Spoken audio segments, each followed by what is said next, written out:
Hey guys, what's going on? It's your host Friday, and today I'm gonna bring you my Week 10 mid-season lineup for the Thanksgiving weekend. Um, let's start right off. At quarterback, I like Big Ben. I think he will be underowned because he's going against Dallas, a team that keeps the ball a lot, and he was doing really bad last week. But I think he will be back to nearly 100% starting in Pittsburgh after his injury for the first time again, and I think the Pittsburgh Steelers will go nuts on Dallas and just score huge amount of points, and I don't want to miss out on it, so I'm gonna play Ben Roethlisberger. Okay. At running back, there are a lot of tempting plays up. Um, at the top, with all the good guys having great matchups, David Johnson.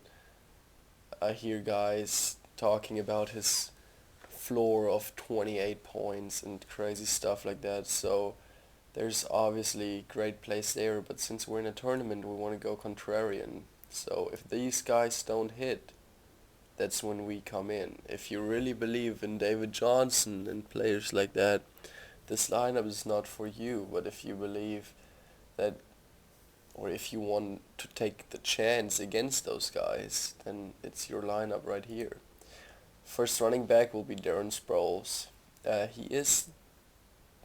coach has called him the main guy from now on, and he was the main guy the last 2 weeks as well. He just wasn't the outcalled uh, lead guy. He had 15 and 13 carries, not too many, but 9 and 7 targets in the last 2 games. And now he's going against Atlanta, who I think have the most running back targets against them, the most in the league, with 10 points something.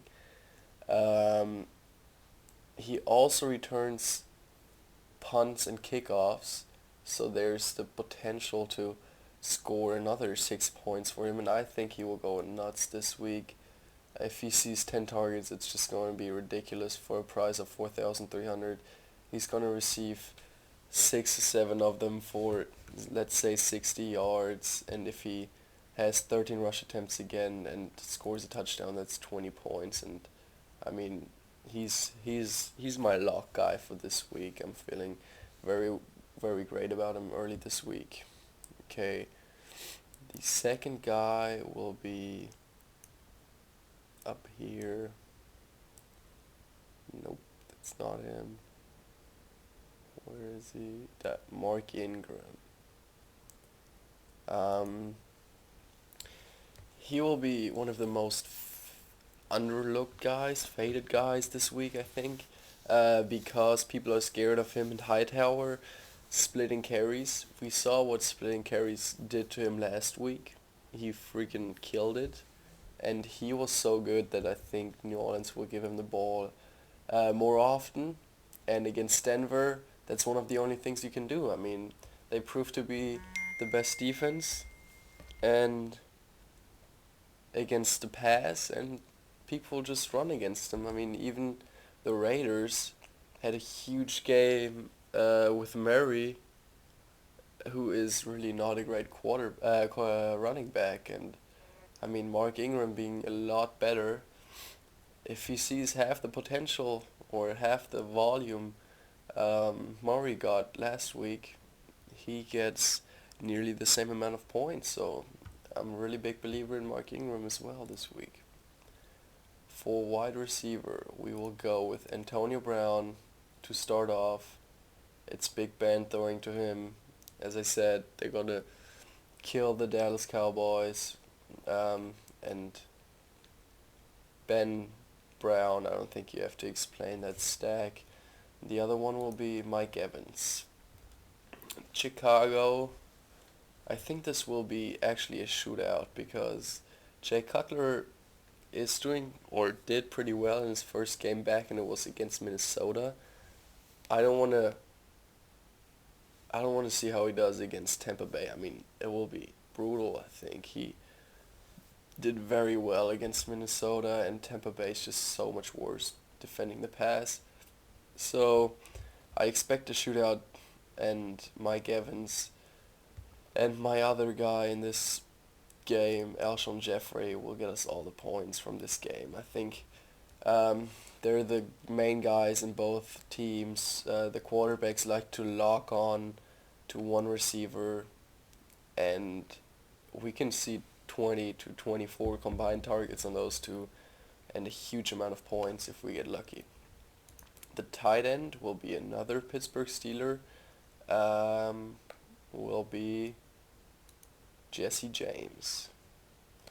Um, I mean, Big Ben has to throw to some guys.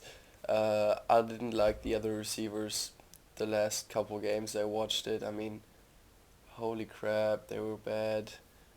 Sammy Coates caught 0 of 4 targets, and I didn't like him before, and I think he's just going to be a guy to fade from now on. But Jesse James actually looked pretty decent the first couple weeks with Big Ben, and I think him coming back to full health and at home, there's a huge potential for him.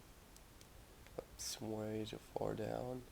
Okay, the next will be Dontrell Inman going against Miami. Sneaky play. I believe in him. He has seen, or he hasn't seen yet, but he's the snap leader of the receivers on the team, and he just hasn't seen the huge volume yet he could see. But I think against Miami that will be the game. Miami will run a lot probably, and will have San Diego trailing, and Dontrell Inman will be the guy to catch up with. Okay, and for defense, we take the Philadelphia Eagles. Um, Going against Atlanta, of course, is always looking scary, but at first you have the double dip with Darren Sproles, who nearly returned a touchdown last week.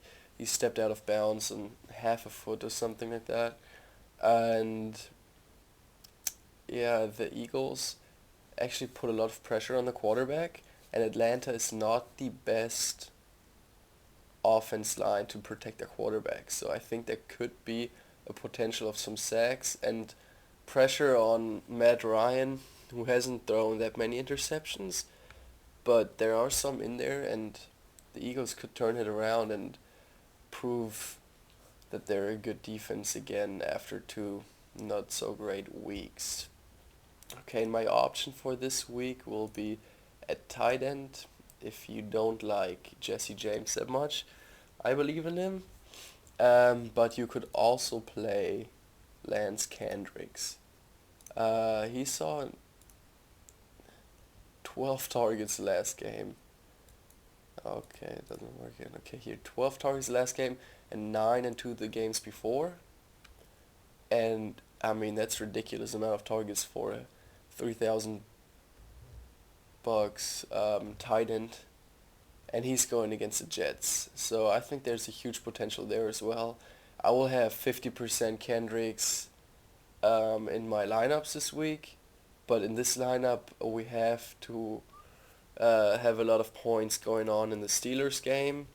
So I'm gonna focus on Jesse James, but I think I'm gonna put one of each in there and put 2 lineups. Yeah, just with another tight end in the Millie Maker this week. Okay, thank you for watching, and see you later this week.